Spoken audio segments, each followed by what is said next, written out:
বিজেপির মোকাবিলায় এবার আসরে নামলেন তৃণমূলপন্থী বুদ্ধিজীবীরা। ইউনিভার্সিটি ইনস্টিটিউট হলে সভা করলেন তারা। উন্নয়নে পাল্লা দিতে না পেরে গেরুয়া শিবির ভেদাভেদের রাজনীতি উস্কে দিচ্ছে বলে উঠল অভিযোগ।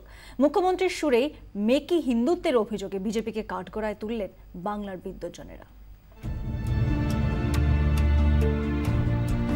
রামনবমীর কড়া মিছিলের পর রাজ্যে অমিত শাহ কর্মীদের চাঙ্গা করার চেষ্টা করলেন। দাবি করলেন বাংলায় আসছে পদ্ম শাসন। তোষণের অভিযোগ করলেও এড়িয়ে গেলেন উগ্র হিন্দুত্ববাদী কথাবার্তা। উল্টে কলকাতা শিলিগুড়িতে বুদ্ধিজীবীদের নিয়ে সভা করে গেলেন বিজেপি সভাপতি।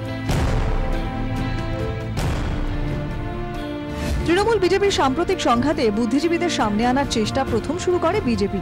বাংলা দখলের লক্ষ্যে তাদের এই পরিকল্পনা মেপে নিতে ভুল করেনি তৃণমূল। পালা বদলের পর বঙ্গের বিদ্বজনেদের একটা বড় অংশ ঘাসফুল শিবিরে। এবারে পথে নামলেন তাঁরা।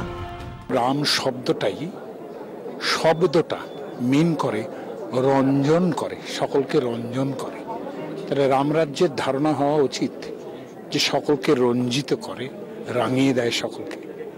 কিন্তু রাঙিয়ে দেওয়া কি উগ্রতা দিয়ে করা যায়?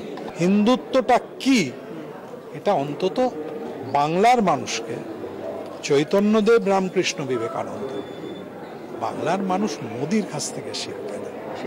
শুক্রবার ইউনিভার্সিটি ইনস্টিটিউট হলে গেরুয়া শিবিরের মতাদর্শের বিরুদ্ধে সভা করেন তৃণমূলপন্থী বুদ্ধিজীবীরা। ছিলেন ঘাসফুলের শীর্ষ নেতারাও। ভেদাভেদ তৈরিতে বিজেপির বিরুদ্ধে মেকি হিন্দুত্বের রাজনীতির অভিযোগ করেন তাঁরা। ভেজাল হিন্দুত্ব বেরিয়েছে, সেটাকে প্রতিরোধ করার এবং সেটার জন্য যে উন্মাদনা, সেই উন্মাদনার একটা ওষুধ দরকার।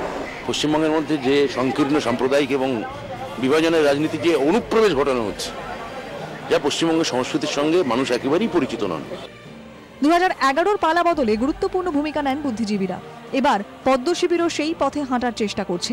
হিন্দুত্বের প্রচার চললেও অমিত শাহ রাজ্যে এসে এই লাইনে সুর চড়াননি। বিদ্বজনেদের পাশে পেতেই তাঁর এই কৌশল বলে মনে করছে রাজনৈতিক মহল।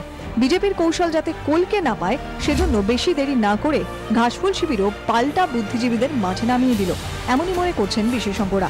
বুদ্ধিজীবীদের একাংশ মনে করছেন বিজেপি অর্থাৎ ভারতীয় জনতা পার্টি ভুলভাবে ধর্মীয় বিভাজনের রাজনীতি করছেন এবং যে কারণেই তাদের এক ছাতার তলায় আসা এবং প্রয়োজনে শহর ছাড়িয়ে জেলাতেও তারা ভবিষ্যতে এর বিরুদ্ধে প্রচার চালাবেন।